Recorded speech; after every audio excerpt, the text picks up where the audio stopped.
Hi అండి, నమస్తే. Welcome to Rohini Krishna's world. ఈరోజు మనము సంవత్సరం పాటు నిల్వ ఉండే మినప్పప్పు వడియాలు అలానే పెసరపప్పు వడియాలు ఎలా తయారు చేసుకోవాలో నేను మీకు ఈరోజు చూపిస్తాను. ఇవి మనము చిన్న చిన్న బాల్కనీలో ఉన్నా కూడా చక్కగా ఎండబెట్టుకోవచ్చు అండి, చాలా బాగా ఎండుతాయి. మరి ఇవి ఎలా తయారు చేసుకోవాలో ఏంటో మీకు కూడా చూపిస్తాను. చాలా ఈజీ అండి ఈ వడియాలు పెట్టుకోవటం అనేది. నేను ముందుగా అయితే పెసరపప్పు వడియాలు ఎలా పెట్టుకోవాలో చూపిస్తాను. నేను ఇక్కడ ఒక 1/2 కేజీ పెసరపప్పు తీసుకొని శుభ్రంగా కడిగేసేసి నేను నైటే నానబెట్టేసుకున్నానండి. ఇది మార్నింగ్ చూసారా నానిపోయి ఇలా ఉన్నాయి. ఇప్పుడు దీనిలోకి ఈ వడియాల్లోకి నేను 1 ఇంచు అల్లము అలానే 2 స్పూన్ల జీలకర్ర, మన స్పైసీకి తగ్గట్టుగా ఒక 4-5 పచ్చిమిరకాయలు తీసుకున్నాను. వీటిని ఇప్పుడు వాటర్ లేకుండా మనం మిక్సీ జార్లోకి పెసరపప్పుని తీసుకోవాలండి. అస్సలు వాటర్ రాకూడదు. ఈ విధంగా వాటర్ మొత్తం ఇట్లా మనము వాటర్ లేకుండా తీసుకొని మిక్సీ జార్లోకి వేసేసుకొని ఈ అల్లము, జీలకర్ర అలానే పచ్చిమిరపకాయలు అలానే మన పిండికి సరిపడా ఉప్పు ఇవన్నీ వేసేసి మనము గ్రైండర్లో మెత్తటి పేస్ట్ లాగా వేసుకోవాలి. గట్టిగా వేసుకోవాలండి, అస్సలు వాటర్ అనేది వేయకూడదు. మనము చూసారా అస్సలు వాటర్ వేయిపోయినా కూడా ఎలా మెత్తగా మనకి వచ్చేసిందో పెసరపిండి అనేది. కాబట్టి పెసరపిండిలో ఎప్పుడు వాటర్ వేయకుండానే మనము మిక్సీ జార్లో వేసేసుకోవాలండి. ఇలా పిండి మొత్తం వేసేసుకొని ఒక గిన్నెలోకి తీసుకొని ఒకసారి బాగా కలుపుకోవాలండి.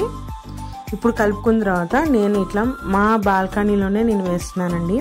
ఒక వైట్ కలర్ క్లాత్ తీసేసుకున్నాను. ఇది వడియాలకు మాత్రమేనండి ఈ క్లాత్ యూజ్ చేస్తాను, ఇంకా దేనికి యూజ్ చేయను నేను. ఇలా క్లాత్ తీసేసుకుని తడిపేసేసి దాని మీద ఈ విధంగా చిన్న చిన్న మనము వడియం షేప్లో చిన్న చిన్న ముద్దల్లాగా ఇలా తీసి పెట్టేసుకోవటమేనండి. అవి చిన్నగా పెట్టుకుంటే మనకి చాలా వడియాలు వస్తాయి. నేను కొంచెం పెద్ద సైజులో పెట్టుకుంటున్నాను. మరీ చిన్నగా పెట్టుకున్నా అవి ఎండిన తర్వాత మరీ చిన్న సైజు వచ్చేసి మనం నూనెలో వేసినప్పుడు తొందరగా మాడిపోతాయి. కాబట్టి మీడియం సైజులో వచ్చేటట్టుగా ఈ విధంగా కొంచెం కొంచెం పిండి తీసుకుంటూ ఈ విధంగా మీకు వీడియోలో చూపిస్తున్న విధంగా పెట్టేసుకోవాలండి. మీరు ఇవి ప్లాస్టిక్ కవర్ మీదైనా పెట్టేసుకోవచ్చు. నేనైతే క్లాత్ యూజ్ చేస్తాను. క్లాత్ యూజ్ చేసేవాళ్ళు వైట్ కలర్ క్లాత్ తీసుకుంటే చాలా మంచిది. అది కూడా కాటన్ క్లాతే తీసుకోవాలండి. అప్పుడే మనకి వడియాలు అనేవి వస్తాయి. సిల్క్ వాటి మీద వేసినా మనకు తీసేటప్పుడు ఇబ్బంది అవుతుంది. ప్లస్ వాటికి ఉన్న కలర్స్ కానీ ఏమన్నా మనకి వడియాలకి పట్టుకోవచ్చు. అందుకని వైట్లో కాటన్ క్లాత్ తీసుకుంటే బెస్ట్. ఈ విధంగా మీకు వీడియోలో చూపిస్తున్నాను. ఈ విధంగా కొంచెం కొంచెం పిండి తీసుకుంటూ ఈ విధంగా పెట్టేసుకోవటమేనండి. చాలా ఈజీ పెట్టుకోవటం పెసరపప్పు వడియాలైతే. సరే నేను ఈ విధంగా పెట్టేసుకుంటున్నాను. నాకు మధ్యాహ్నం కల్లా బాగా ఎండ వస్తుందండి.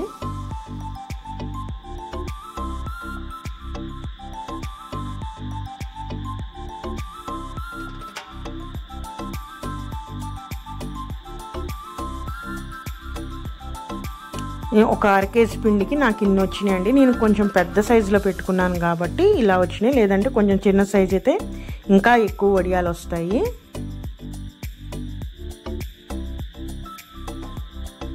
ఇప్పుడు మినప్పప్పు వడియాలు ఎలా పెట్టుకోవాలో చూపిస్తున్నానండి. మినప్పప్పు కూడా నేను ఇక్కడ 1 కేజీ తీసుకొని నైటే శుభ్రంగా కడిగేసి నానబెట్టేసుకున్నాను. మార్నింగ్ అండి దీన్ని కూడా మనము వాటర్ అంతా తీసేసుకొని మనం మిక్సీ జార్లో వేసుకోవాలి. దీంట్లో కూడా నేను ఒక 2 స్పూన్ల జీలకర్ర అండ్ పచ్చిమిరపకాయలు, మన స్పైసీకి తగ్గట్టుగా పచ్చిమిరపకాయలు.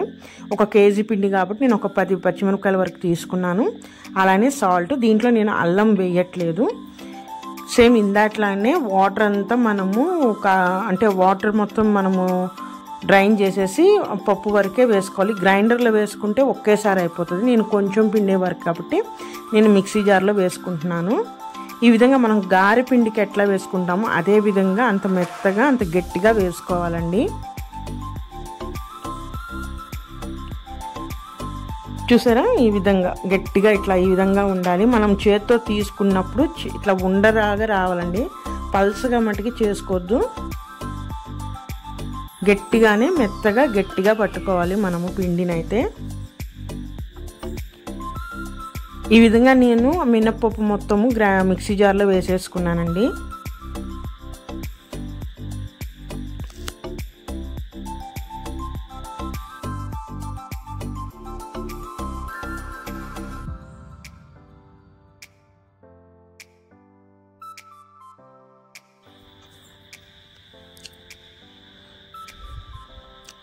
విధంగా వేసిన పిండి అంతా ఒక గిన్నెలోకి తీసేసుకొని సరిపడా సాల్ట్ అండి, నేను సాల్ట్ లాస్ట్లో వేస్తున్నాను ఎందుకంటే కొంచెం కొంచెం మిక్సీలో వేసుకున్నాను కాబట్టి.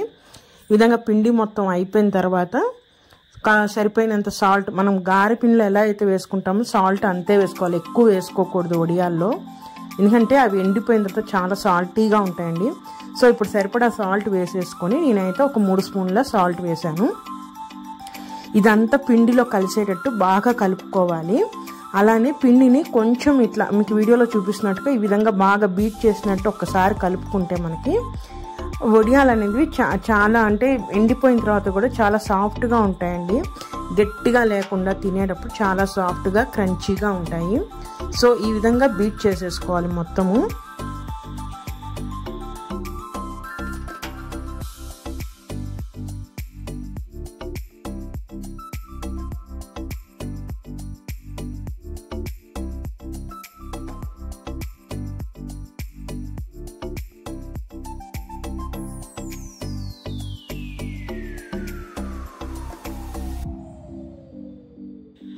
చూడండి, సాల్ట్ వేసిన తర్వాత కూడా పిండి ఈ విధంగా గట్టిగా ఉండాలి, మనకి లూజ్ అయిపోకూడదు అన్నమాట.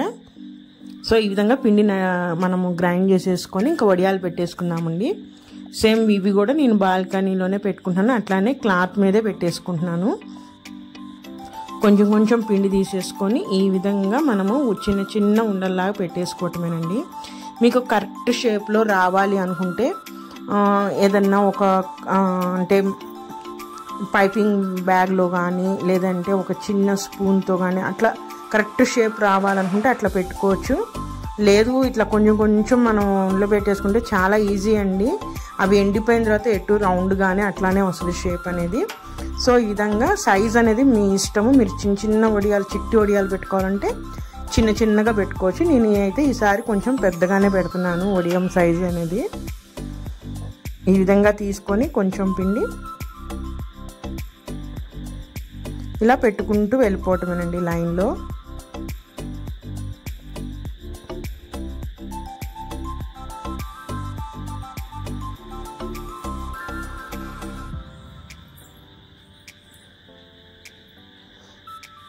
చూసారా, నేను ఈ విధంగా పెట్టేశాను. 1 కేజీ పిండి అయితే నాకు ఇన్ని వడియాలు వచ్చినాయి.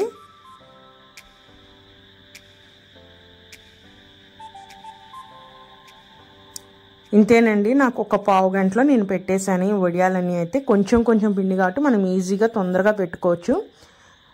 ఇది సెకండ్ డే అండి, అంటే ఈ రోజు పెట్టాం కదా, ఇది నెక్స్ట్ డే. నేను ఈ వడియాలు ఎంత మటుకు ఎండినాయో మీకు చూపిస్తాను.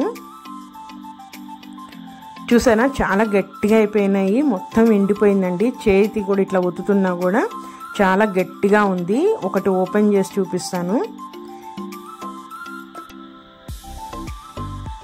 సరే, క్లాత్ నుంచి కూడా ఈజీగా వచ్చేస్తుంది మనకి. ఇదిగోండి, చూసారా మొత్తం ఎండిపోయిందండి. అసలు ఎంత గట్టిగా ఒత్తుతున్నాను చూడండి, మొత్తం ఎక్కడ పచ్చిదనం అనేది లేదు.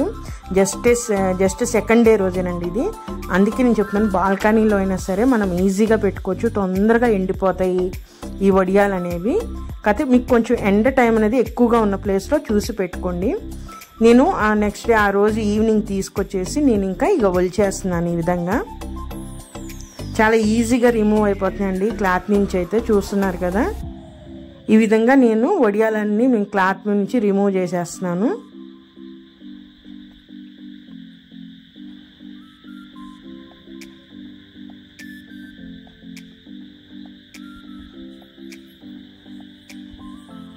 ఇవి పెసరపప్పు వడియాలండి. పెసరపప్పు వడియాలు అంటే ఎండిపోయిన తర్వాత ఈ విధంగా ఎల్లో షేడ్లో ఉన్నాయి. చూసారా, ఇవి కూడా ఎంత గట్టిగా ఉన్నాయో, మొత్తం ఎండిపోయినాయండి ఇవి కూడా. నేను ఇవన్నీ కూడా రిమూవ్ చేసి క్లాత్ నుంచి వేరే ప్లేట్లోకి తీసుకుంటున్నాను.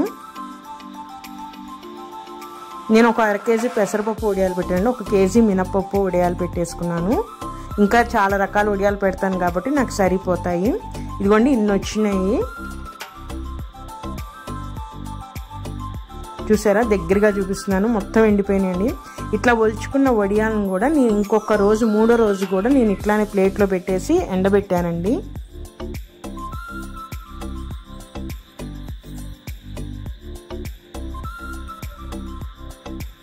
ఈ విధంగా పల్చగా చేసేసుకొని నేను ఇంకొక రోజు మూడో రోజు కూడా ఎండబెట్టేసుకున్నాను నేను.